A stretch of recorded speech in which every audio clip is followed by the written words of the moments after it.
मृत्यु तो केवल एक पड़ाव है पार्थ, केवल एक पड़ाव। सांस का अंत पवन का अंत नहीं है।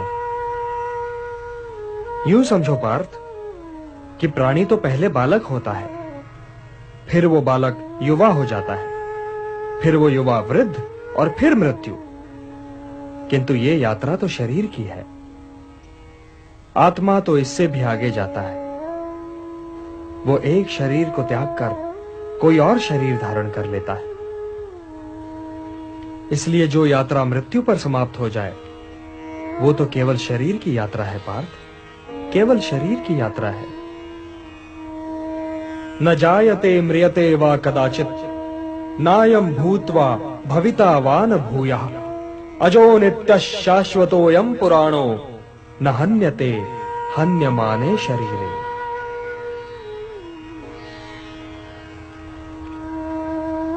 आत्मा की यात्रा तो अनंत है पार्थ, और उसकी यात्रा के एक बिंदु पर शरीर पीछे छूट जाता है और यात्री आगे निकल जाता है, और वो बिल्कुल वैसे ही कोई नया शरीर पहन लेता है जैसे हम पुराना वस्त्र उतारकर नया वस्त्र पहन लेते हैं।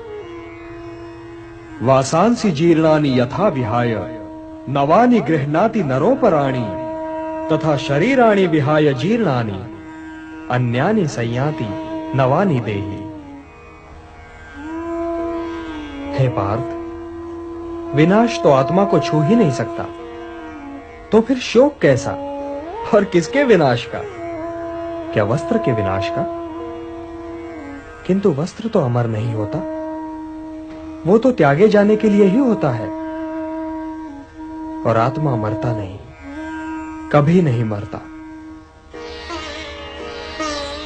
किंतु वे जो सामने खड़े हैं, वे इस युद्ध के पश्चात सबके सब होंगे ना केशव? सबके सब होंगे ना? ये होना और ना होना क्या है पार्थ? क्योंकि वो समय तो कभी था ही नहीं जब मैं नहीं था, या तुम नहीं थे, या ये सारे लोग नहीं थे। और ना ही वो समय कभी होगा जब मैं नहीं होऊंगा, या तुम नहीं होगे, या ये सारे लोग भी नहीं होंगे। तो फिर तुम ये किस भ्रम में पड़ रहे हो पार्थ कि वर्तमान जीवन ही संपूर्ण जीवन है? वर्तमान जीवन संपूर्ण जीवन नहीं है पार्थ।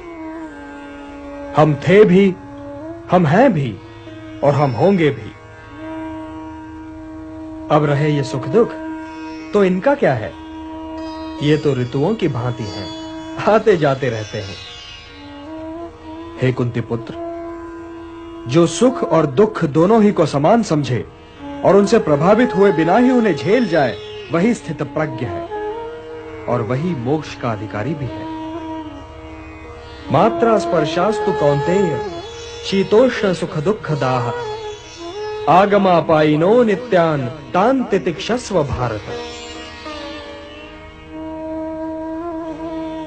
हे भारत, मारने या मरने की आशंका से मुक्त हो जाओ, क्योंकि मृत्यु तो केवल उसी की हो सकती है ना जिसका जन्म हुआ हो।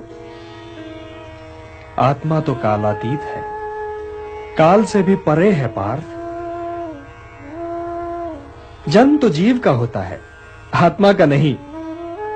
और यदि आत्मा जन्म ही नहीं लेता तो उसकी मृत्यु कैसे हो सकती है? आत्मा तो बस है पार्थ, है। वो काल के दोनों तटों पर भी है और काल की धारा में भी। वो अजन्मा है, नित्य है, सनातन है, अविकारी है, अविनाशी है। इसलिए मारने या मरने के प्रश्न को लेकर चिंतित होना व्यर्थ है पार्थ, व्यर्थ है। मृत्यु तो केवल शरीर की होती है, और उसकी मृत्यु के पश्चात भी आत्मा नहीं मरता, क्योंकि शस्त्र उसे काट नहीं सकता, अग्नि उसे जला नहीं सकती, जल उसे गीला नहीं कर सकता, और वायु उसे सुखा नहीं सकती। नैनम छिन्दन्ति शस्त्राणि नैनम दहति पावकः न चैनम क्लेदयन्त्यापो न शोषयति मारुतः।